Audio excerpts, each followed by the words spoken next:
Guys, tara na samahan nyo akong magluto ng tuna pasta.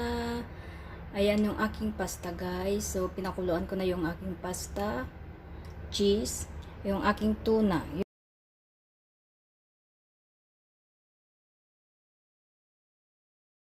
Tara na guys, samahan nyo akong magluto ng tuna pasta. So, ito guys yung aking kawali na gagamitin. So, ibuhos natin yung isang latang gatas na ebap. Buksan natin ang apoy.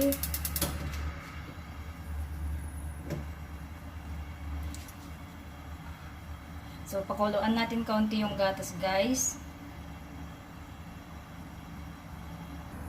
So, ayan guys, dahil mainit na tong ating gatas, ilagay ko yung cheese.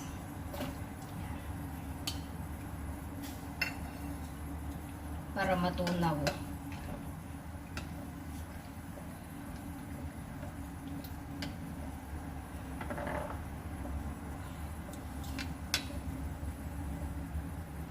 At ayan na guys, kumukulo.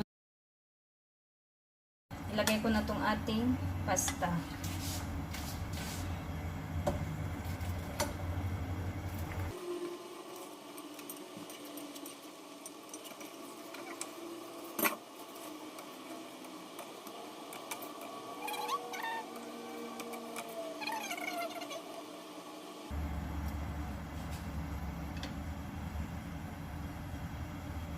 Lagay ko na rin tong ating tuna guys. Hindi ko na tinanggal yung oil.